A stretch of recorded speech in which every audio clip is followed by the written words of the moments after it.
let me propose an alternate. Let me propose alternating your wish a hair. Is that okay, Louis? Sure, I like hair. Screw you. Screw you. That's a low blow. Whoa! Welcome to Metazoo be with you, America's most holliest, jolliest, and molliest Magic the Gathering podcast. I'm, of course, joined by America's thinnest Santa. Don't sit on his lap, Josh! Wait, What's up, everyone? Why is it the molliest podcast? Are we high? Well, this podcast is not on drugs yet. I was thinking like the Christmas mall, like the mall, like the shopping mall. Oh, gotcha. Nobody else was thinking that.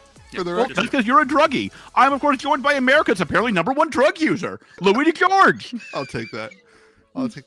And we are joined by the cyan and pink and yellow. It doesn't work now because you cut that part. Like now they're going to be even more confused. Welcome to the podcast, everybody. Hopefully you're having yourself a good Christmas Eve. Hopefully you're enjoying your holiday season. We are going to be talking about all things Magic the Gathering. We're going to talk about some alternative TCGs as well. We're going to do the $1 per card. We're going to talk through the details on March of the Machine, the Aftermath. We're going to talk about Christmas. This is if Wizards of the Coast were going to give us a Christmas gift, what would we want for our Christmas gift from Wizards And of the we've Coast? all agreed to not mention Mark Rosewaters on this episode. Is that right, Louis? No. Then we're Okay, gonna good. do a segment called "Kiss My Ash Goodbye," which is That's our such a good name. which is our Pokemon segment.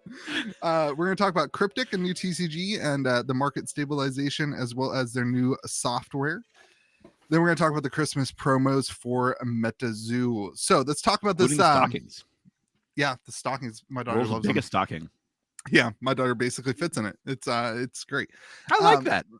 That's awesome. All right, let's talk about the Aftermath. So for those of you who don't know, a little update. You've got Dominaria Remastered, and then New Phyrexia, and then March of the Machine, and then March of the Machine Aftermath. So we are talking about a set that is 5 sets from now, but it's only 2 months away. If you can't do math. Can I? Oh, it's in May. Cheers, If you Yeah. can't do math, it's For some actually reason, I 5 thought days away. is the other set in February? No, I think Yes, it's in March March, isn't it? I think March of the Machine is in April, and March of the Machine Right. Aftermath is in May. Yeah, So- if you can't do math, so it's in not 5 days, February. so don't worry. No, It's so coming now out tomorrow. not what you said, but listen, man, there's reason enough to be excited about it. So you know what? You get a pass. So yeah, this product, they came out with a IVC2 article that talked about it. You got collector booster packs that have 6 cards in each pack, and then the epilogue booster packs, which also have 5 to 6 cards Wait, in each pack. It's 5 cards in each pack Yeah. in the epilogue booster pack. it's not. and It's not a 6 random amount of cards, boo boo. and it's The 6 in the Amazon article says 5 Wait, to the 6 Amazon cards. article? The Amazon listing said 5 to 6, I think. I think it I don't said think- 5 to 6. It said 5 to 6 foils in Right. the collector. Oh, Let's sorry. try to do our Okay. research Yeah. next time. No, you are not embracing the holiday spirit, George. I Christmas- am. I am giving him reinforcement, both positive and negative. Yes. Positive will come later. Both We'll negative see. and positive. Negative first. Positive is owed down the road. We'll see if we can get to it by the end of the podcast. Okay. Put your bets in the comment section below. After So- you like and subscribe.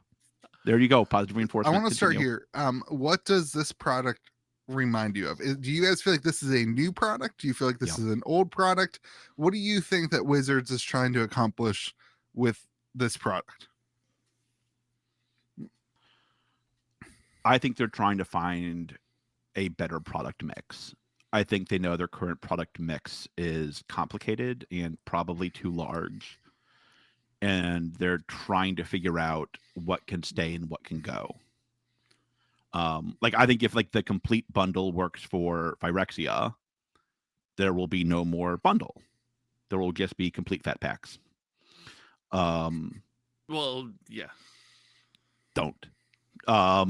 So I think they're trying to figure out what product do customers actually want to buy. Explain that, because this is not like I mean, it's not the same as any other product. It's the same. That's my different point. Is packaging. that I think they're trying to figure out, like, one of the problems that Magic has is that, like, everybody has the chaff, right? I have pallets of chaff in my store, and they need to find a way to charge a reasonable price per card, but people don't want chaff, and that creates a problem. So that was why, like, booster boxes were made. Less chaff, more good stuff, more stuff people care about. And I think they're trying to bring that same concept down market. Okay, so you think a reasonable amount to charge for this is $1 per non-foil card and $2.40 divided by 72 and $3.33 per card in the collector packs. I have no idea what's in the set, neither do you. So I have no idea to know if that's true. I mean, I don't like how much was Double Masters? I think Double Masters is different because Double Masters double feature. That is the thing that I am concerned about on this set. Is this just double feature? Double feature was supposed to be a banger, So and they just completely messed it up. That's fair. In a way that's, like, to this day, the most stunning mistake I've ever seen in one of the larger TCGs. But everyone's argument towards they messed that up was that it wasn't draftable. It wasn't a curated draft experience like they advertise. And this product isn't draftable at all. So this didn't really solve the double feature issue, if that's what this is. Like, this is not a playable game out of a box. Sure, but I want to take you in a different direction here. What if double feature wasn't marketed as a curated draft experience? What if it was a curated collectible experience? Right. What if this is a curated collectible experience that is representative of the previous set of March of the Machine? So it's not about the draft. You leave the gameplay aspect up to March of the Machine. You leave the draft aspect. I think there's actually 5 commander decks as well. So you got 5 commander decks coming out according to the Amazon article or the Amazon page. And then you move a lot of the collector product, some of the biggest chase, into this epilogue set. Maybe get them some alt art treatment, some different titles that kind of do the IP transition, that transition us into the next set. I think that's what we're looking at more. And the biggest tell there, Louis, like you said, A, it's with the number of cards, it's not draftable. And B, there's no commons in the set. There's not a single listing for a product that has a common card in it. Right. So it can't be like its own. It's unlikely to be its own standalone thing in my mind. Yeah. The easiest solution to go to here, and we don't have any details because all we have is this article. It basically says how many cards are in the pack. And then we have the Amazon speculation. We have the prices from Amazon. But ban Jeffy B. You heard it here, Watsy. Get rid of them. My last video was all speculation in the back of my mind. I'm like, here I go. That's how I'm going out. Tag me in, baby. The easiest way to go with this is like to say there's going to be a lot of reprints in the set. But I actually had a guy comment, shout out to Endlesser Baggins. I assume he is a distant relative of Frodo.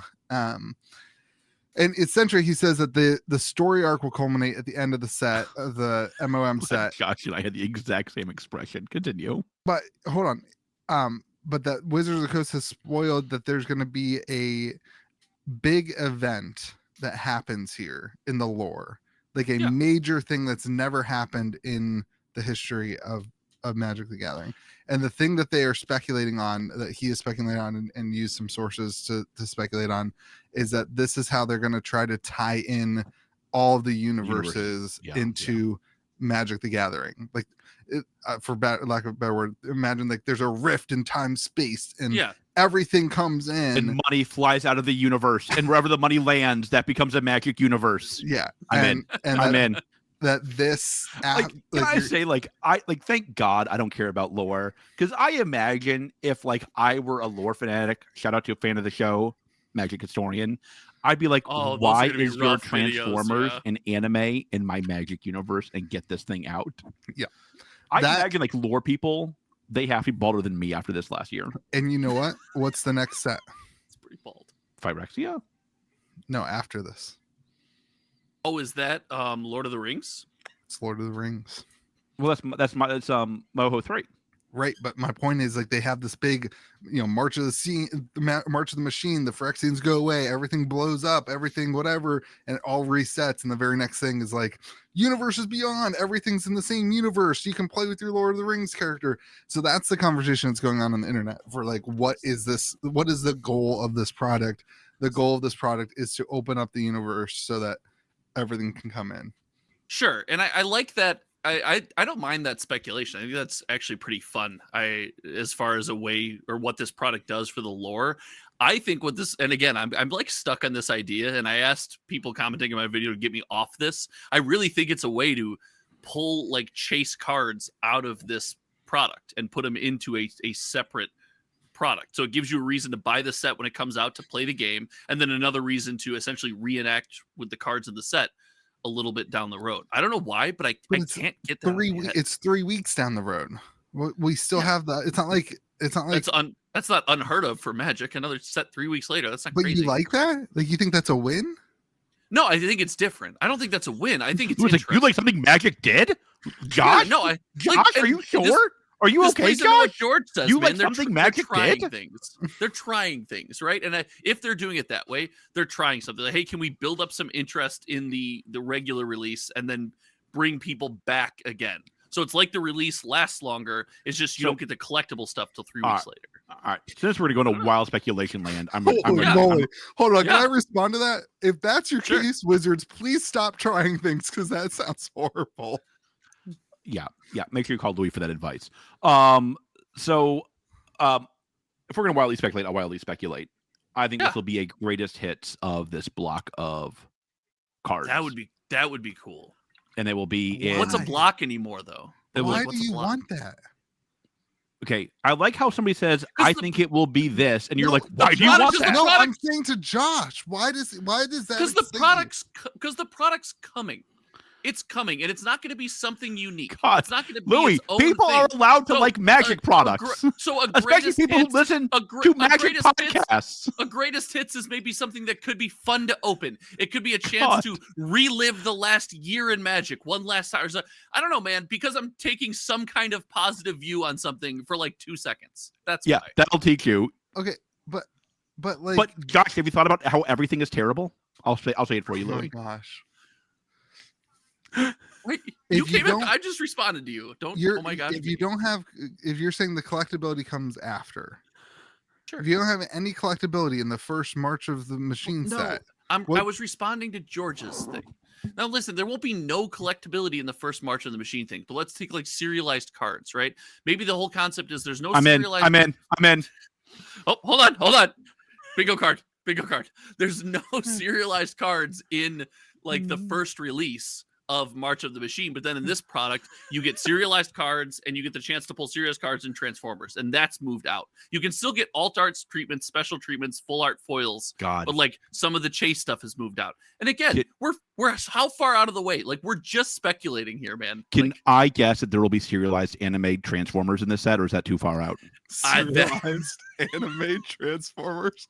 That's just my gut. Just the whole thing. That's my gut. That's just my gut.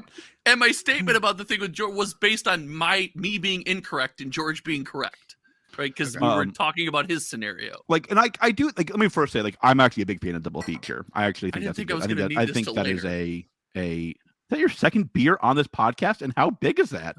Comically ridiculous topics call for comically large beer to deal with comically insane bozos. Half right. I'm a big fan of double feature. I think they miss the opportunity of how to sell it. Yeah. I think a greatest hits of the last 2 years of Magic in a set every 2 years would make a lot of sense, especially if they do a unique treatment to the cards. So if it was like shattered, you can only get the shattered glass version in this set. I think collectors would go nuts for it. What do you want to see from it, Louis? I want to see it not exist. So I have a couple of like pretty major concerns about it. I guess everyone does. You don't get to, like, just so you know, we're all concerned about 5 cards a pack. We're concerned about the price. $1.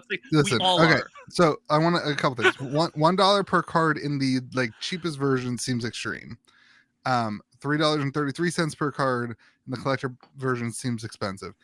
I think that they could do something here that would be cool, which is like complete. Everyone's talking about which planeswalkers are getting completed and which ones aren't getting completed. Right. And It's Mark, 5 out of 10, right? Is that what it is? Yeah. Mark Rosewater did a kind of like a conversation on Reddit or on his blog talk thing where he was like, which planeswalkers or which characters have not been completed yet that you want to see completed. And I think that this product could be like all the planeswalkers, everybody gets completed, it just ends everything. Phyrexians win, everything's gone, like restart the whole Magic universe. And then the bad side of that is like now Lord of the Rings is part of the Magic universe, everything's part of the Magic universe, and then they can make money. But like I think it would be cool to have completed versions of all the characters in Magic's lore. That could be a cool product. I think the most thing that you can compare this to in the trading card game space is Celebrations, Pokemon Celebrations, because those were 4-card packs. And so something of that line where you have some callbacks to the history of the game but mixed into different things could actually be pretty cool. I think Celebrations is actually my favorite Pokemon set. Yeah. Celebration is massively successful, and a perfect example of how a company like understands their fan base and respects them and treats them.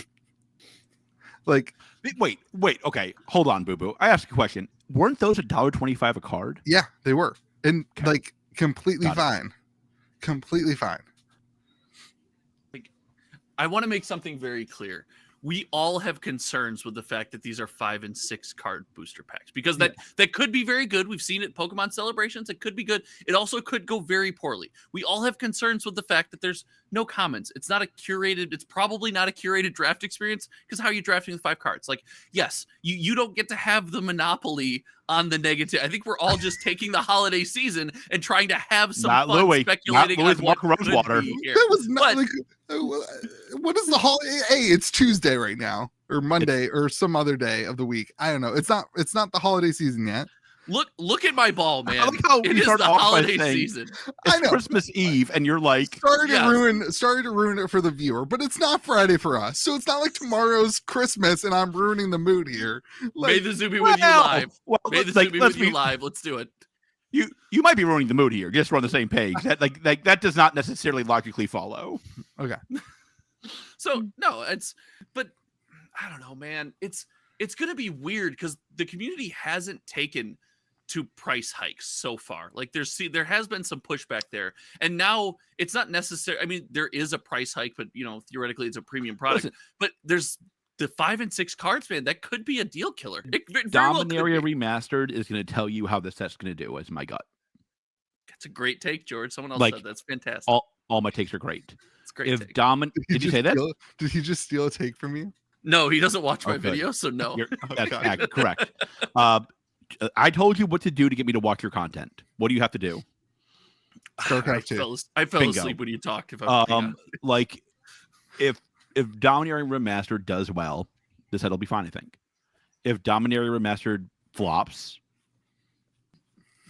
this set better be good. Like this set better bring some heat. So like I'm okay with the collector packs being the expensive thing. Like my assumption is that they also add like Amazon had a bunch of weird listings for this set that Josh found. Shout out to Josh for doing a lot of great research for this podcast, by the way. And so it's unclear if the ICV2 article was correct or if Jeff Bezos was correct. Yeah. Or both can't be the correct. Wizards of the Coast website, because for March of the Machines, the first set, the Wizards of the Coast website has no collector booster boxes. Right. Yeah, so but like the collector booster box is under Magic the Gathering's Amazon webpage store that is controlled. Again, I know George thinks that Jeffy B is logging on to sell his product, sell his magic bags, magic bags. But like Magic the Gathering put it on their Amazon webpage store. We're not going to get into that. We won't, because that's my speculation. Ooh, around the train. Something is like somebody they pointed this before we went off on a weird whatever it was, is that like the information we have doesn't square up. Like the ICV2 article, the Wizards website, and the Amazon store all have different product mixes. That's not true. That is That No, is true. It's not true. That is not true. What part is that's not true? I did a whole video today and pulled the list. Josh did it yesterday, so I'm glad you're copying Josh's content, first of all. Second of all, I pulled don't gaslight me. And while I'm telling you, you're wrong. You're wrong. It's the IVC article and Amazon have the exact same products listed. that's not true. That was not true as of 2 nights ago. No, I think the IVs, George, what we talked about was Wizards of the Coast website, and Amazon don't have the same mix of products. But I think Louis is correct. I don't think he is. I'm correct. But I'm going to continue the podcast so nobody has to listen to your fat fingers type on the thing. Hey, let's not talk about people with big fingers. I got some sausage hands, man. I got sausage hands too. I'm not throwing them in front of my camera. I almost lost it with this one. It got me. That's like the Metazoo card. What's that card? So not to get stuck here, I want to get your guys' take on something. I want to know if you could make this product has to exist. If you could make it anything you want it to be, not what you think it's going to be, not what you think Wizards will do. Knowing the product specs, if you could make it anything you want it to be, Louis, what would you make this product? It can be anything you want. It can be Pokemon cards. I would make this. It can be cryptic cards. I would take this back to like mystery booster type set. I would have this set be 800 cards, massive amount of cards, all with like special artwork and treatment. Like if this is gonna be like the end of the Magic the Gathering lore-esque type thing, take all the Magic lore, shove it in one booster box, and like make the opening experience just feel like, for the people who care about the lore, feel just amazing. Like you open it, you're like, who is this? And it's got some special text on the bottom that kind of gives you part of the story. Like that could be really, really cool. Okay. George, what would you make this product if you could make it anything you want? The hottest sets of the last 2 years in different types of finishes. Like I think that's a great take. I like if you could dream up this. My takes are always great, Josh. I really do. I like the idea of like an annual celebration for Magic where you get cards from the last year of Magic and it's different treatments, and maybe it's all party themed, right? And there's confetti in the background of all these cards, and it's like party themed, and you get balloons, like stuff like that would be like neat. It would be Carnival neat. Make it a Barker limited print set card of the year. We all know that. And at the end of the day, we need more things like Carnival Barker in these sets. Continue, Louis. Josh, can I respond to that before you get into what your answer is? Because I want to hear your answer. But sure. I need to ask. No. I need what to if ask. I say no? Get him, Josh. All right, go ahead. Go ahead. No, what do you say? Like what has been like the best sets of the last 2 years? Like how do Kamigawa was great. Like what are you gonna do? Put Dominaria United collector cards in Brothers there? Brothers of War is a great set, obviously. Listen, man. I like a lot. Like I like Kamigawa. I like Streets of New Capenna is a set that I liked playing the pre-release. I like. Hold on. So like, what was your argument? Hold on, Boo Boo. I like these sets. They're fun. Dominaria United. I liked that set. I really enjoy the set. So to me, it would give me a chance to kind of relive some of that enjoyment. Do these sets have the financial value that you probably want them to? No. Are they doing well in the secondary market? Are the boxes selling well for stores? Are they being dumped on Amazon? Sure. But as a player, these sets are fun. They bring me fond, happy memories. To relive that would be a cool experience. I know this will be shocking to you. Not everything is about your attendees, Louis. Some things are about the players. The sets from the last 2 years, it's not a secondary market issue. It's a primary market issue.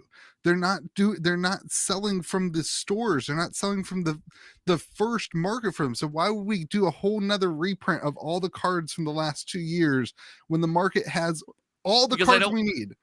I don't want to say that that's a good idea. You have to believe what's her face said. Cynthia Williams said that they aren't printing to oblivion, that they're not printing over. I think the better idea is to not have this set at all. But we said at the beginning that's not an option, right? So we have to do something with the cards that are coming out. And I refuse to reprint the reserve list. I cannot believe George didn't suggest that. Wait, I said you could do anything with it, and you didn't reprint the reserve list. I want serialized reserve list alt arts.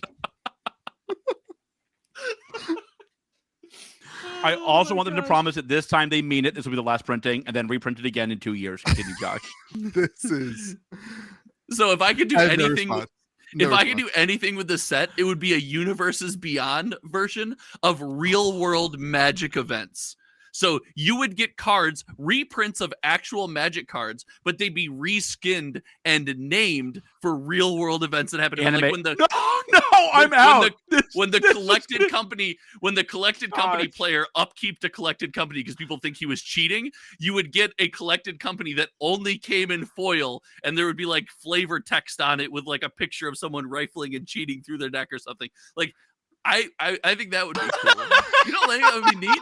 I think that'd be cool. All right, I gotta find 2 new people to do a podcast with on this channel. Please do. Like you're talking like real world Magic the Gathering tournament events? No, just things that happened in the community. That was just an example. The example was from a tournament, right? You buy another one that's a vehicle and it's an Amazon dump truck, right? And it's a vehicle and it's a reskin of Perihelion. And that's all it is. Like, I'm in now. The Amazon dump truck card, I'm in. That got like me. Reskins of actual Magic cards that use the Universes Beyond like subtitle, and it's just funny things that happened throughout the last year. I think it'd be cool. I'm the only one jolly here today. You guys suck. Are you kidding me? I'm in a great mood. All right, that's true. Interesting. Yeah, you're fine. You're fine. Louis, like every week. It's nothing new. It's the same people every week in a good mood and bad mood, Josh. I'm not in a bad mood. I am baffled by your guys' ideas. You yelled at Josh because he had a positive take about Magic so far this podcast. Continue, Louis. Yell at Josh. You did kind of jump on me. I'm a little hurt. I'm emotionally let's just all have the same positive takes. Magic's doing great. I want them to I don't think they printed enough of the cards. Let's print a bunch more. Well, that transitions us nicely to our next topic. That's what you want Magic to do. If you could have any one wish, Louis? No, that is not. That is not. In fact, are we doing that? You want me to start? I want to hear your wishes first. No, I'm not going first this time. I went first last time. You didn't, first of all. I want to hear George's Merry Christmas wish. Go ahead, George. I want you to print more boxes, Wizards. Listen to me. I think the market's a little dry and barren. It's time to flood the market and get these singles prices lower. Wish granted. Yeah, let's say, do you have a direct line to Mark Rosewater? I have one wish. Mark Rosewater, and your aunt. You can't say that on the podcast. Please don't mess up Modern Horizons 3. Oh, I'm begging you. Oh, it's I'm begging you. You can mess up every other set next year if I get this wish. You can have all the modern players are like, you already messed up Modern Horizons 1 and 2, Wizards. You can have the world's worst double masters next year. Fine, I'll live. Please, you guys, maybe not the best track record with Universes Beyond and box sets. Could maybe have some room for improvement in those sets. If we're all being honest, Mark, I would say that grade could use a little bit of room for improvement. Technically, that's not a Universes Beyond set, but I won't get really not. No, they didn't even announce Universes Beyond until after that. Oh, okay, whatever. But it is. It's like, but it is. It is, but it isn't. Yeah. Mark, listen to me, baby. Please don't mess up Modern Horizons 3. I'm begging you. Like, because that has the potential to wreck stores. Your one wish is don't mess up this set, please. Don't mess up Modern Horizons 3. You're missing That's all I need. The point of this topic so hard. That's my wish. Also, reprint the reserve list. Continue, Josh. Go ahead. You don't get 2 wishes. You don't get 2 wishes. Fine. Here's my wish. Put the reserve list in Modern Horizons 3. 2 birds, 1 stone. You're up. Boom. Wow. Okay. So I guess I'll go next because this will give Louis a chance to yell at me before he gives his take. I'm not going to yell at you. This is going to be I want you to know, no matter what you say, I agree with you. You're perfect and you're special. I think they should print more product and sell it only at Cavdean's Market. Love it. Sold. I'm sold. Josh, I love your sweater. Thank you. It's a sweet sweater. It's limited edition. I think that they should get rid of the set booster boxes. I think this is a good moment to get rid of the set. If I had one wish, I want to get rid of set booster boxes. I want another wish. I want another wish. Don't listen to Josh. I want to make draft boxes more viable, not only for draft, but for people who want regular treatments of cards. And then I want to separate the only special stuff out into collector pack. I can't take them both away. Like, even with a wish from the heavens, Wizards isn't going to let me take them both away. I know, but I can't take both. I would go down to one box if I was allowed to on standard sets. I would go down to one box, George. Don't you dare. But take away set boxes. That would be my one wish. That's my one wish. Don't listen to him, Mark. Wow. Louis All right. Are we responding to these or not? Sure. I don't think you can get rid of set boxes. Of course not. Yeah. The damage is already done. They're not. A is not damage, and B, I don't think like I'm saying the buy. damage is already done in terms of like everybody. That's the box now. Yeah, that's absolutely the box. Yeah. Like, I don't think you can go back from that. Like, if you are it's the Magic, only one you can get rid of. You can't get rid of draft boxes. You can't get rid of collector boxes. You are an old geezer like me. You remember opening draft boxes and what that felt like. I love it. I'm all in. I think I'm one step past you. So tell me my idea is good. I want just chaff. No, I think your idea is just chaff. I think your idea is almost good. I'm team get rid of everything and go just draft boxes. That's I don't think even if you had a wish from the heavens that you could pull that off. So that's why I scaled it back to just set boxes. But like, if you are a new Magic player in the last 2 years, that's your box. You don't know what it's like to open a draft box. Like, you don't know that. You gonna learn today. You don't know that. You don't know that hell. You don't know that pain. You're not gonna feel good. And like, I need those people in the community because I have a YouTube channel about the game. So like, they'll leave. They'll be gone because every other box of every other game has like a foil in every pack or whatever. So I think listen, you could change the shape of draft boxes as far as the foils and stuff that are included in the pack. Now you can't change the old box. I'm in. All right, Josh, you got me back. I'm in. No, it is not a set box because I'm in. It's not 400 rares in every pack. You could put a foil in every pack, and it's still not a set box. There, dingus. Okay, love it. Come on. Love it. I'm Why team you gotta take it there? You guys are mean. I'm team Josh. I'm flopping my ball around, trying to have a good time. If I could have one thing from Wizards of the Coast, please don't unsubscribe. Please don't hit the dislike button. If I could have one thing from Wizards of the Coast, it would be an expansion of the reserve list. Wait, that's a fantastic idea. What do you mean? It would be a terrible thing. Let me hear me out. Hear me out. Okay, I won't hear you out. It's a terrible idea. What I want from Wizards of the Coast is for them to make a statement that makes legacy and vintage formats proxy allowed at stores. So, hold on. So the barrier to entry for a can you let me finish? The barrier to entry for a player who wants to play in vintage and legacy doesn't exist, and they can hop in and play whatever. And I want to see a extended commander ban list that includes that includes all right. To the one subscriber left, I hope you've enjoyed this podcast. I want them to clean up their stuff. And here's what I want. This is the end result. What I want is I want them to restate the reserve list for collectors. In other words, saying maybe they won't come out and say we made a mistake, but to say like things like Magic 30th aren't gonna exist, that kind of thing. Good take. Or let me hold on. Is this a list of wishes? It's all combined into them expanding the reserve list. We'll be at the end. The podcast is on his channel. He gets more wishes than we do, George. Get used to it. It's like 25 wishes. They're all terrible. One thing. And then the reserve list expansion, I want to see in every set. In every set, I want to see a version of the card that will never be reprinted. That's what Rudy's always wanted. So this is a Rudy take. So yeah, there's a shock. It's not a Rudy take. He said this 2 years. He did say okay, this. it's fine. I like the take. Whatever. I never heard Rudy say it. You can have an individual idea that's the same as somebody else's. So I want to see like a Boseiju like that will never be reprinted. Like one that like a special edition that will never see a reprint. The rest of them, the playable version, printed to the ground, but give collectors something special that's different. Serialized cards, I think, scratch the surface. I want something different though. Like I want a unique artwork, I want a unique foiling, I want something like actually unique and special. And I don't want it to be as rare as a serialized card. Like I want it to be like reachable for most people, but I want long-term, like the longevity of the collectible to be there.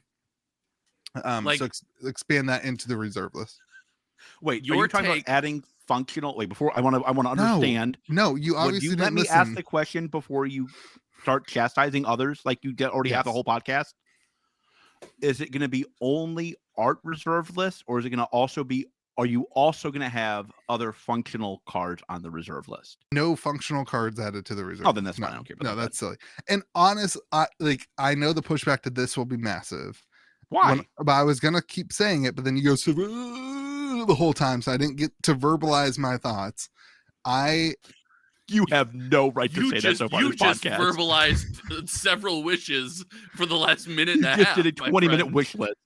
I think doubling down on the reserve list statement, doubling down on the reserve list statement would go a long way.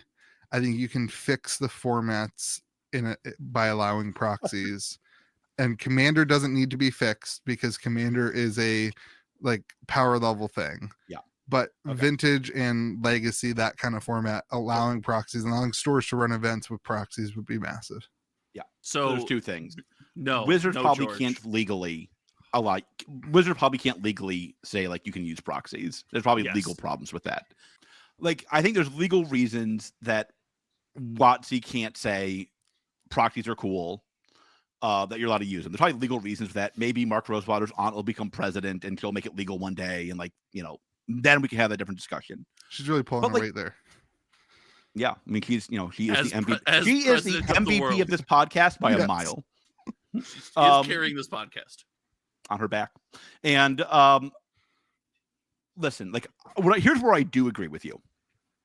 First of all, I don't care about having retired art or not retired art. If they want to retire a card and leave the other functional versions, fine. I'm fine with that. That doesn't bother me. They need to do one of two things with the reserve list. They need to either print it or say, I'm never printing it. Yeah. Having the entire discussion around when will they break it again, or when will they break it for the first time if you don't think the first time did break it, is silly. Like either double down and say, I will never reprint this. And actually make lawyers draw up the statement. Like have it be a legal document. Right. No more BS. Be like, this will never be reprinted. It's over. Or say like, you know what? Screw you guys. I'm going to reprint it in Modern Horizons 3. Back to that. Okay. Which is what they should do. I mean, like, I think your idea, which is what Tanner said on the Bone Zone and what Rudy's been saying for years now, of having unique artwork that's retired, I think that's really good. I think that's fine. It gives a case for collectors. It doesn't affect players. I have no problem with that whatsoever. I think you're simplifying my statement, though. Not just artwork, but some sort of special treatment to the card. That is, and I think it needs to be consistent across the board. If you put if you put a full art Boseiju on the reserve list, you can't even use different art and make another full art Boseiju. Any full art Boseiju is off the table going forward. No, I mean, like, I want to see some sort of special treatment in the foiling. Yeah, I can. Fab cold foils. Yeah, he can give you an example. He can give you an example. I was trying to dip around it, but if you want the example, I think Fab cold foils are the perfect. I'm not familiar with that. So I'll have to research it later. We don't research here, George. I so far Louis proved that this podcast. I have no problem saying that if a card is printed in a certain way, it can have reprinted in that certain way again.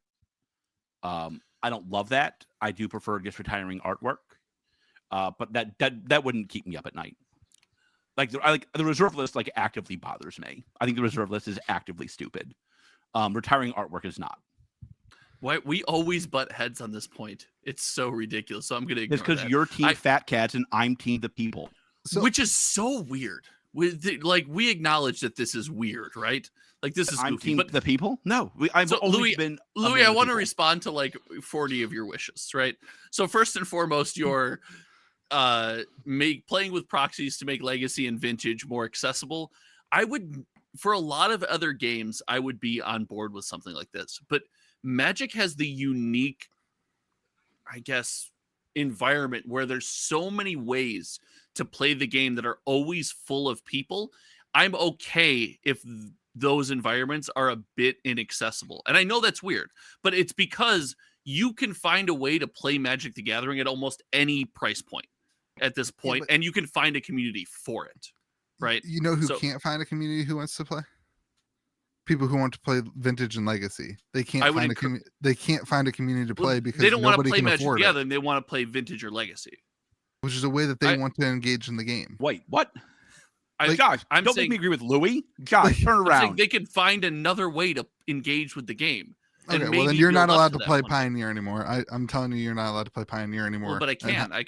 I can engage in Pioneer. Yeah, but let's pretend that you can't play Pioneer. How do you feel right now? Yeah, like somebody's like you're not able to ever play Pioneer again. I would play a different type of Magic. That's what I've always done. All right. As I've played the type of Magic that's accessible to me, and given the choice, I will always pick something. Louis, can I I've even played Commander. Let me propose an alternate. Let me propose alternating your wish a hair. Is that okay, Louis? Sure, I like hair. Screw you. Screw you. That's a low blow. That's a good intro. So I think what Wizards could say is we don't require stores to check the authenticity on legacy. Sure. Yeah. That's corporate speak for you can have proxies. And I think listen, that I'm fine. Frankly, I would be much happier if Wizards said stores don't have to worry about checking proxies. It's on players to check their own decks because it's their decks and you have no right to shuffle through their crap. And Commander is already doing that. Commander, people are already doing that for Commander. The community has basically been like, we don't care. We are playing with proxies. You can't, or what are you going to do? Undouble sleeve every one of my decks? That's what the Commander community has basically done. That's why you don't allow sleeves in your store. Now it makes sense, Louis. So I think it solves all the issues, and then you can double down on the reserve list and you can make the game collectible and you can make it so people aren't worried about the constant does this going to get, I would say if they say that, if they say stores don't have to check for reserve list, I'm way less cranky about, I'm sorry, they say stores don't have to check for proxies. I'd be less cranky about the reserve list. Yeah. But I mean, sure. And that's fine. But I don't know. I was going to take your second wish a step further. I don't even care about that one as much. I was going to take your second, you mentioned Boseiju. Do we think that with the amount of Kamigawa product that's either available on the market through single sealed product, whatever it is, that we will see a shortage of Boseiju in our Magic playing lifetime? Yeah. It's a mythic rare from that set. I don't think we will. I would be fine if they took a card from that set and put it on the reserve list. And maybe not a powerhouse card, maybe an uncommon. No, Dora. No. Josh. I would be fine to put a card on the reserve list from these sets. You just told me there's a million of them. You've told me for weeks that there's a million of every card, and there's no point. Came back to haunt you, Louis. You did this to yourself. You can put Boseiju on the reserve list. No, don't. You can't do that. Look at Great Henge. It's already a $60 card from Eldraine. You can't do that. You can't do that. That true? Yep. God, that's crazy. Great reprint for Modern Horizons 3. But the card that you put on there doesn't have to be a mythic, right? You could put Lucky Clover on the reserve list from that set. Oh, I have an idea. You could put Lovestruck Beast. Well, yeah, you could put Lovestruck Beast, put every card from that set on the reserve list. Unsets in the reserve list. It doesn't have to be a mythic rare. Why is the player side of this podcast team reserve list? Because I'm the middle. Why am I the middle? because you don't ever want to take a stand on anything, Louis. That is not true. I take a lot of stands on a lot of know things. I'm not known for my not taking stands on things. You're not known for your non-takes, even Yes. when they're terrible. You are not known for your non-takes. No, man, like, listen, because I believe for a TCG to continue to move you forward, got the Louis dad disappointment look, Josh. That is the worst thing he's done on the podcast.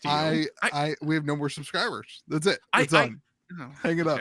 So you don't want to know the answer as to why I feel the way you asked. I me. do. Yeah. I think it takes a balance. I think it takes a balance of player, collector, and investor. You have to have a full spectrum of people, and nobody is going to be all the way shifted to one side or the other. So you need modern players. You talked about the new players coming into Magic. They need to have a reason to collect. And things like serialized cards, which are essentially a reserved list, give people the idea and put that in their brain that they can collect something that can never be reprinted again. So this would do that. It would give them an opportunity to buy a common and be like, oh, look, it's there. So wouldn't you feel much better about your serialized cards if they came out and said they will never serialize another Mox Amber ever again? That serialized Mox Amber is the only serialized Mox Amber you'll ever see? Like I would, yeah, but I don't think they're going to. That's just like they're not gonna extend the reserve list. Like I don't understand. I am fine with retiring artwork or something similar to that. I think that's good. That would not bother me at all. If that adds collectability, it doesn't affect players, I'm fine with that. Cool. All right. Merry Christmas. Those are good wishes. They could also maybe do like what they could do is like it's stupid. Like a border once a year, and they change the border every year. That'd be fun, but I don't know. That's not a wish. That's not not good enough for a wish. George, this is not your channel. You don't get 400 wishes. Stay. I had my one wish. My wish was Maho 3. One thing just thought out in a longer dialogue. There was changes to the commander format in that wish somewhere that nobody touched on, by the way. Like, just so you know. All right, kiss my ash goodbye. God, that's such a great title. Yeah, is that a great title? That was good. This is by far the best thing you've ever contributed to this podcast. Good job. That follows. So Pokemon retired Ash. You love him. We all love him. The main character of Pokemon for the last 26 years, 27 years. Is that 25? I thought it was 27. I thought we had it was 27. Celebrations with the 25th anniversary. Oh, that's true. Has to be 27 years. So he won. So congrats to Ash. They did like this whole thing where they like celebrated this like it was like an actual sports team that won an event. Did you guys see that? Congrats to Argentina. Oh yeah. Oh yeah. Shout out to Argentina. That game was nutty. That game was crazy. Sorry. Listen. How do you have a sports, the world stage, the best version of the game? This is going to be bad. This is going to be bad. How do you have the best version of the game, the number one event, the last game of the year, and it ends in a shootout? Are you freaking kidding me? It ends in a coin toss. That's how you end the absolute. Did you just call a shootout a coin toss? Yeah, you shoot it. Tell me you've never done anything athletic without telling me you've never done anything athletic. If you look at Louis and can't figure that out on your own, that's on you, Josh. No, he's like a reasonably sized human being. He's like a 6'4" little fella, like, right? Like you've done something athletic in your life. Yeah, I play a real sport called hockey. When's the last time you played hockey? What happens in hockey when the game it doesn't. is Wrong. At the top level, at the World Stanley Cup Cup, stage, they just go. They just keep going. It's sudden death. Death. That's great. So let me ask you a question, Louis. Six. What's the thing? Yeah, I play hockey. I play hockey. 6 periods. When's the last time you played hockey? I played the other day. Define other day. I played in my driveway with my 3-year-old daughter. When's the last time you played against somebody your age? Before I had kids, I was in a beer league. How long ago was that? 3 years ago. I played ice hockey in a beer league once. No. I had never skated. It was so much fun. I had a blast. Oh, you're like beer league hockey is the epitome of sports. There's no more athletic. There's no more athletic standard than beer league hockey. Are you listening, LeBron? You'd get wrecked. You know how you make soccer a good sport? You shrink the field. You shrink the field. You make the net smaller. At this point. You make the ball smaller, and you put it on ice, and then you put a whole circular thing, and then everybody gets on skates. That World Cup final was insane. It was so good, and you're insane. All right, so Ash wins. Just like Argentina. Congrats, Argentina. Yeah, sure. Just in case the last one got cut. So Ash wins, and they have two new characters that they are basically rebooting the entire series with. I think that this is very, very good marketing. You've got, in my mind, a 27-year-old IP that now is encapsulated with adults who are enjoying this product and this thing with their kids that are between the ages of 3 and 10, 15, that's our generation had kids type thing.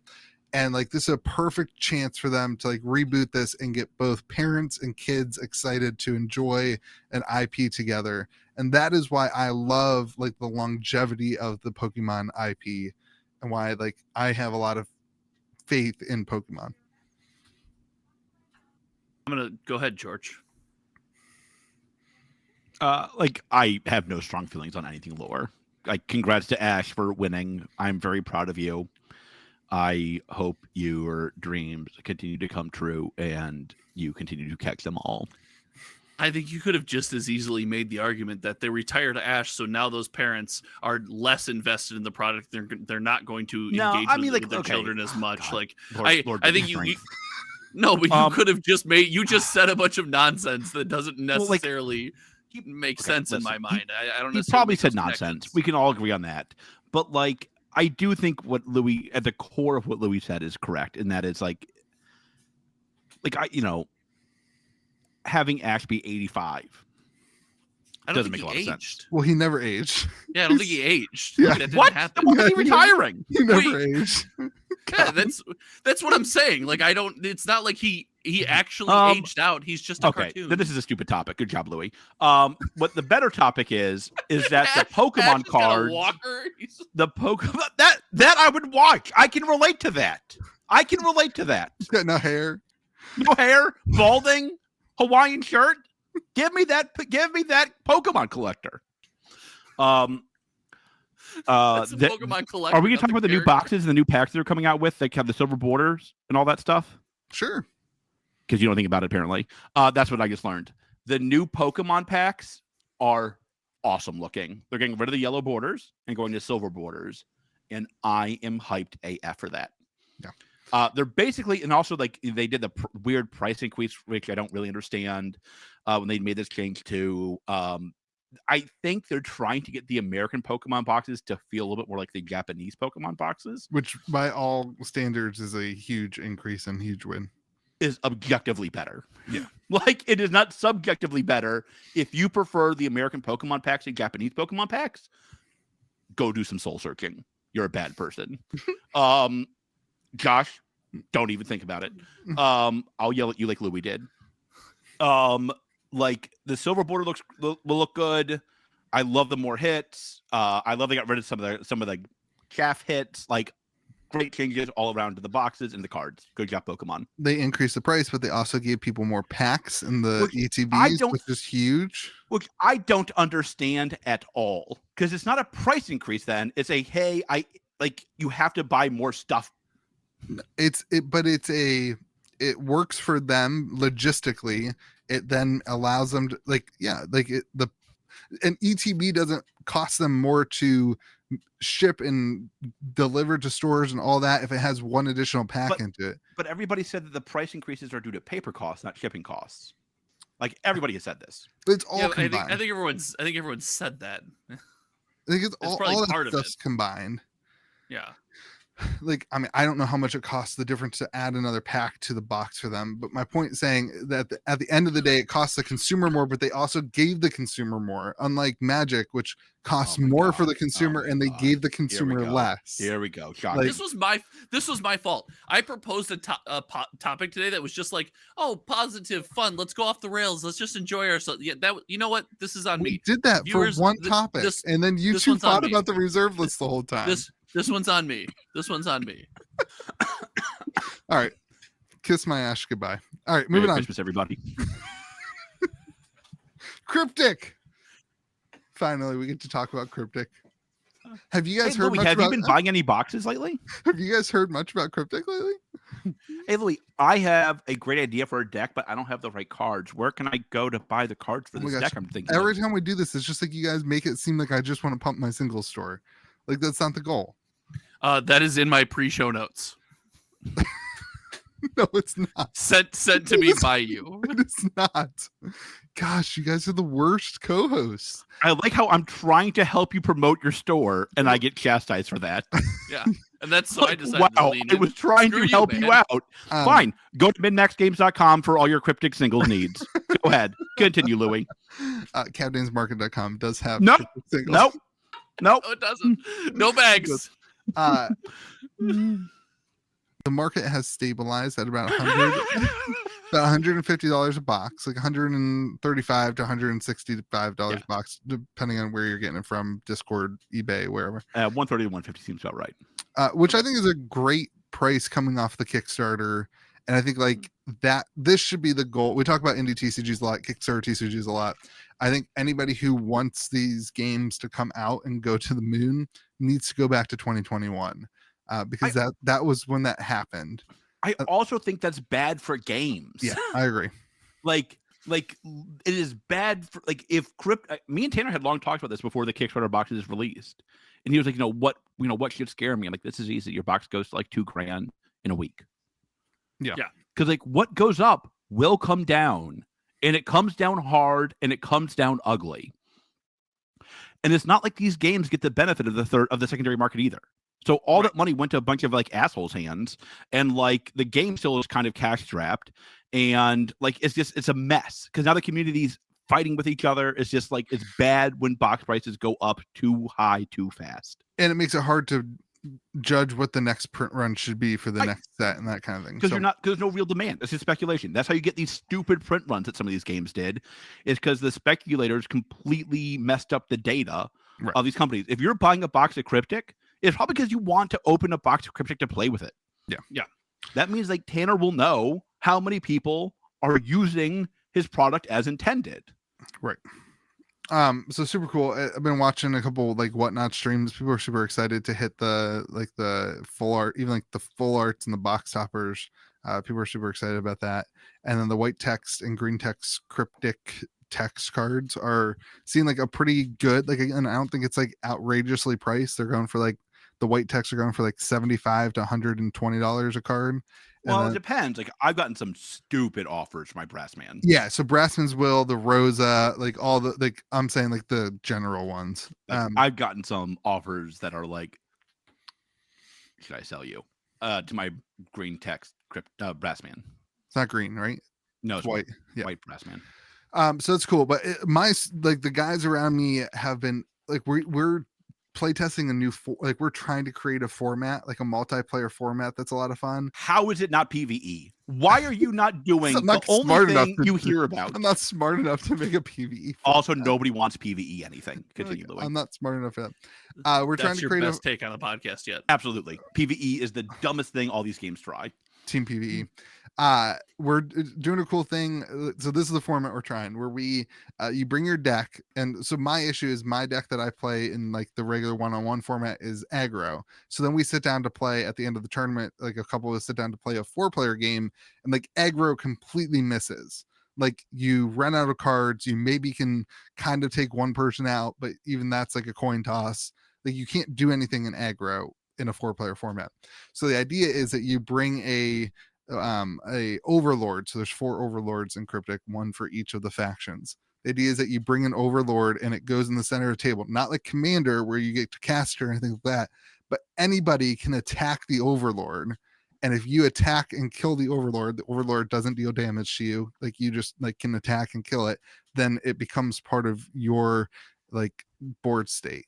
So there's just like for aggro players, there's this, you can win the race to get the big, the big Overlord. It's kind of fun. Beaver. Yeah. So we've played like probably 4 or 5 games of this. It's been a lot of fun to play test and hang out with and whatever. My point being that like I have tried a lot of games at my store.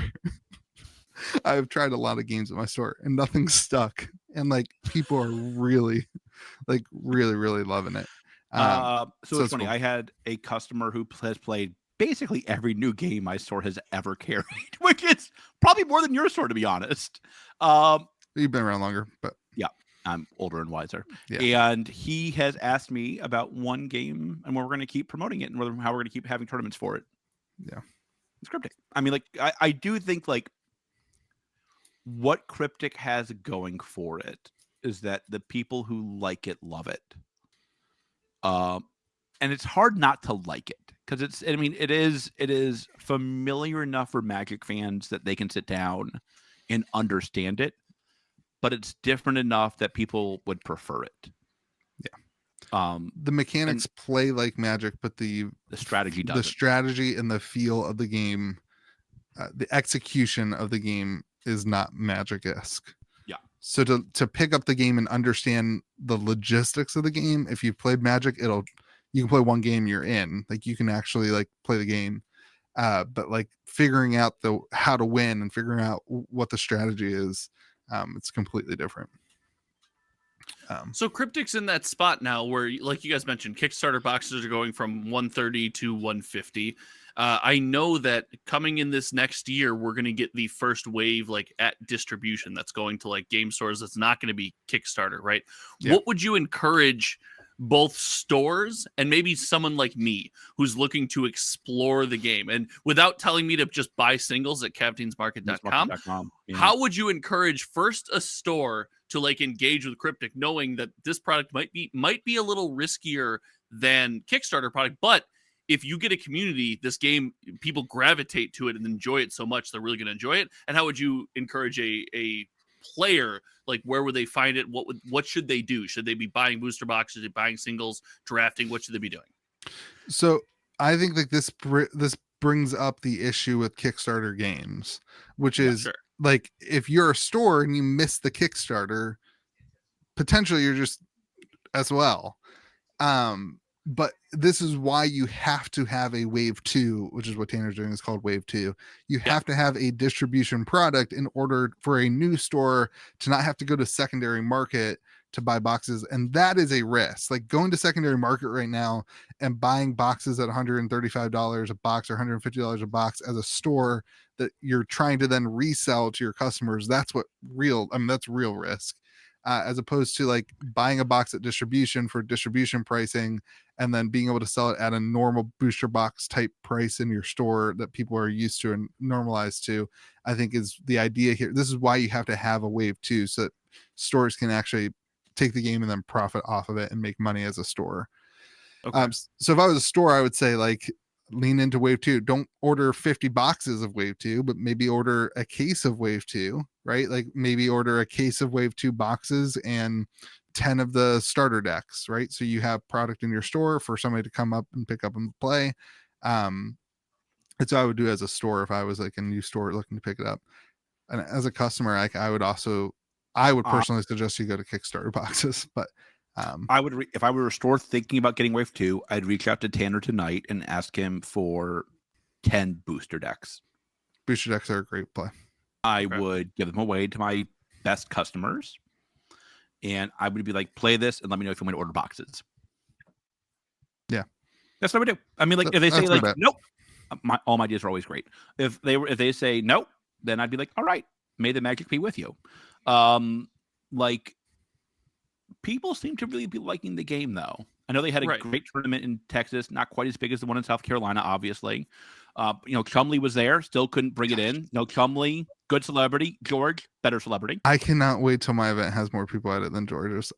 It's after wave 2. Of course it will. What It's it not. keeps. Yeah, it is. Yeah, like, oh geez, in 3 years we'll have a bigger tournament. Congrats, Louie. I'm really proud of you, buddy.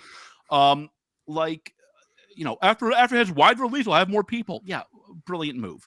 So like, if I were a store, I would say order booster decks from Tanner and see if the customers like it.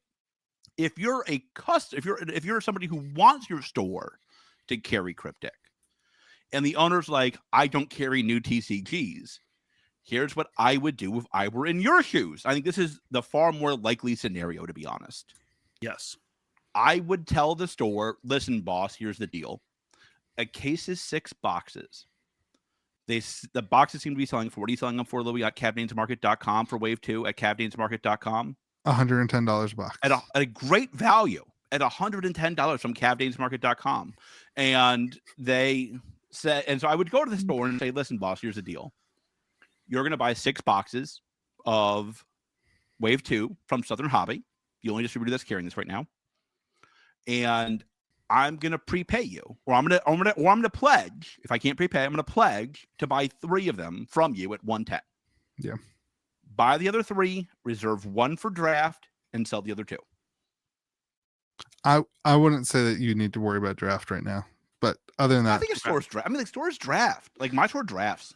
if that's what your store does, then sure. But I think the key that we're talking about here, the key thing I hear you saying is having a champion is important. Like, my store has 2 champions. Like, I have a guy that's already passed the judge exam. Shout out to Daniel. And Donald, who like absolutely loves the game and is like all in. Like, the guy. Where do they buy their singles at, though? They all opened a lot of boxes.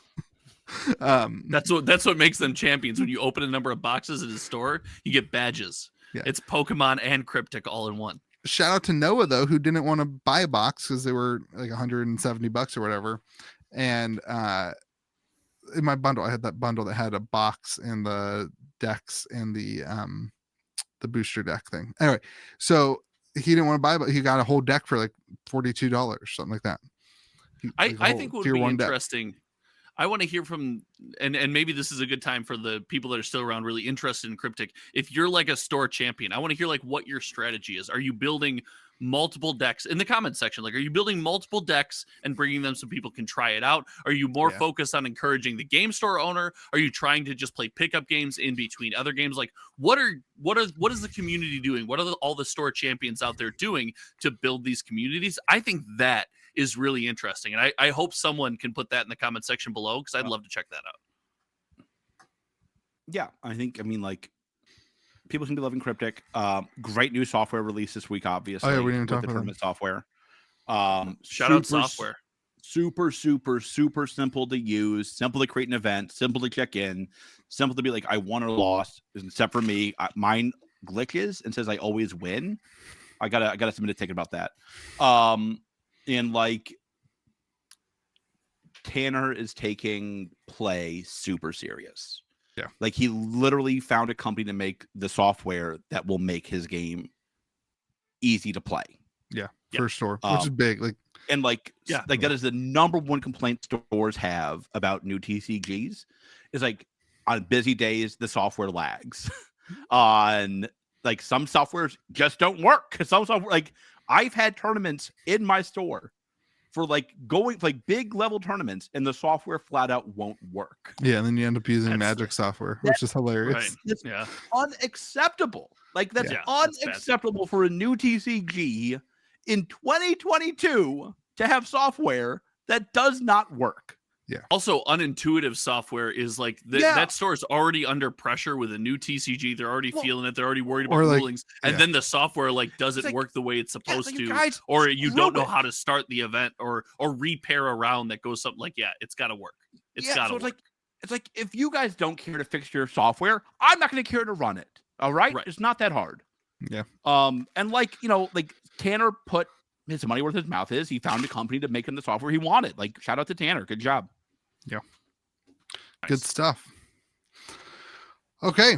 Let's wrap it up with the Christmas promos from We're not doing the Rosetta stuff for sorcery?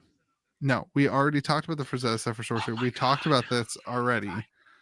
Like, listen, they stole artwork from Sorcery. They walked over to Sorcery's office. They hit him in the head with a board. They said, "Give me your artwork," and the Sorcery just it's the same artwork we talked about. And it is now for sale as a secret layer. What else did you want to talk about with the It went Sorcery? live. Nothing. This is great. Thank you, guys. Okay, Metazoo. Like, listen, I'm team. Let's talk about Sorcery. No, it's fine. But, like, I hope you guys remember this. There's not a ton to Hope talk you'll remember about this. right I now. tried. Hope you'll remember this. Okay. Go stuff your mouth with some chicken. That was so terrible. It tasted so bad. It was so cold. Okay, we can't talk about Sorcery for a second. There's like more and more YouTube channels popping up on it, which I think is You're the worst person ever in the universe. That was great. That was awesome. That's a cool like subject, like to see YouTube channels popping It's up already. tied between you and the person who made the reserve list. All right, let's talk about Metazoo Christmas promos. They're actually like pumping right before That's Christmas true? time. Yeah, they are. Like the boxes are like 150, something like that. I don't know. Almost there, baby. $850 more, and you're there. I think they're pretty cool. They're like ornaments that go on your tree, and they're like real nice quality. I want to talk about. Sorry, do you guys have anything to say, George? Do you have anything else to say about them? I have one thing to say about it, but I feel like that's where you're going, so I'm gonna let you go with it, and I'll see if it is. Okay, so you're just gonna say it is and say that you stole my take, but whatever. I think Christmas promos are the perfect Metazoo product. Oh, we weren't going the same place at all. Continue. So like I think like put you in the scenario, like Metazoo comes out with the promos. They were available for a decent amount of time. They came out, people who wanted them were able to get them. They bought them, they come, people open them, they really like them. They came before Christmas. That's a huge win. Now prices are expensive, so anybody who missed out on them, like who wants them again, there's a secondary market kind of flipping thing happening. There's profit happening for people who got in, that kind of thing. At the end of the day, though, anybody who doesn't want to pay inflated prices knows that they can just wait until February when the Valentine's Day promos come out, and Christmas promos will be long but forgotten, and nobody's gonna like be aping into them, and then they can go get their Christmas promos at like a cheap price. We weren't going anywhere close to the same. It's Like the perfect product. Like so the perfect product is gonna take off and then crash? No, I'm not saying it's gonna crash, but like it encompasses all the people who want Metazoo product. You've got the people who just like it and just want to collect it and buy everything Metazoo. They had all the opportunity to get their cards and to get everything they wanted at the regular prices. The flippers got their opportunity to flip things, and the people who missed out and want to just collect down the road, get them when they crash. We'll get them when they crash. Like it's the perfect Metazoo product. We got there, ladies and gentlemen. It started off, we weren't going the same place. It ended, we weren't going anywhere the same direction. It's the perfect Metazoo product. That was amazing content. You just took me on a journey, and I appreciate that from you. Thank you. You're welcome. I want a refund. So my take was going to be, I want to give them a shout out. Something that we have called for on this podcast a lot, and something that has driven me crazy about Metazoo. If you do $50 million in revenue, you should have stuff ready to ship when people order. Yeah. That seems to have been the case with these products. Yeah, I agree. Like, the people paid their money, they got their products. That's the way it should be. I hope Metazoo continues that into 2023. I think the days of pre-ordering should be in the past. I think they should have these things in the warehouse ready to ship, and I think they will. Yeah, and that's good. That's a good take. All my takes are great. Continue. It's not true, but Josh, get rid of the reserve list, guys. That's the base functionality of commerce. Like, George, do you want Metazoo to get rid of the reserve list too? Then I want everybody to get rid of the reserve list. No, the reserve list is the only reason. It's the only reason I have Metazoo singles. Or make the reserve list serialized cards. I distinctively remember the reserve list conversation on this podcast in which you were very, very much pro reserve list for Metazoo. Definitely don't, because I never have been. Is that true? That is true. I said, like, if any game should do it at this time, it should be Metazoo, but like, I don't think anybody should have a reserve list. That may have been your take. Thank you for confirming my take. I don't remember. Which was always my take. Christmas trailers are cool. My daughter loves the stocking. The stocking is the size of a small house and or a sleeping bag. It's massive. It's meant to hold 4 booster boxes, right? It's bigger than your shoe. Yeah, no. I can't wait. I'm What excited. size shoe do you wear? This stocking, 14, 15, depending on the shoe. I wear 14. like a giant's foot would fit in it. Like that's the size of the sock. What? Like what? Like what description is that? A A giant foot? No, like a giant's like A giant is a cryptid, and it would fit in the stocking. bingo. Is that? Do you think that maybe the stocking is a spoiler for one of the next sets? That's the Scoopy. That's the Scoopy. The take where people buy products and get them when they buy them. Horrible take. That's the Scoopy right there. There Boom. you go. I love that. I love giants. The next beastie type. They already did the green giant. Yeah, They did They did Bigfoot too. I have a Yeah, Bigfoot. they've already done these things. Bigfoot is not a giant. No, but he has big feet. You know how I know that? No, he has a big foot. One of them is big. It's in his name. That's why when he always walks around so awkward. It's like, my one foot's tiny, one foot's big. It's the perpetual state of. I think that's gout. I think it's gout. Is Bigfoot just like a human with gout?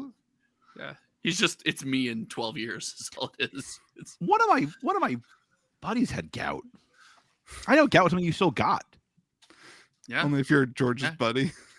One of like one of my good friends has gout too. Like Isn't gout like not enough vitamin C? Wait, George, what's your friend? I think that's scurvy. Oh, I'm thinking of scurvy. He had gout. that's What's scurvy. gout then? Scurvy is something only pirates get. Yeah. What's gout? I have no clue what any of I these can't things are. define it. I don't know what it is. All right, hold on. This is great content. What am I, a doctor? Yeah. He doesn't What is even it? play one on TV. Uric acid crystals build up in your joints, especially your toe, because of rich diets. All right, it's uric acid building up in your joints. Wait, how do we get your wife to replace you on the podcast? Yeah. That how's was the possible? closest we've been to like the best scenario. Be nicer. No. Don't yell at Josh for saying something positive, and you might start to get in the journey there. When you rewatch that clip, I think you're going to be surprised how angry you came off. You did not seem like a happy camper. You were was not kind very, to the people around you. It was not Josh very is not festivus around of me. you. Josh is not It was around not me. very festivus of you. I don't even know what take you're talking about, to be honest with you.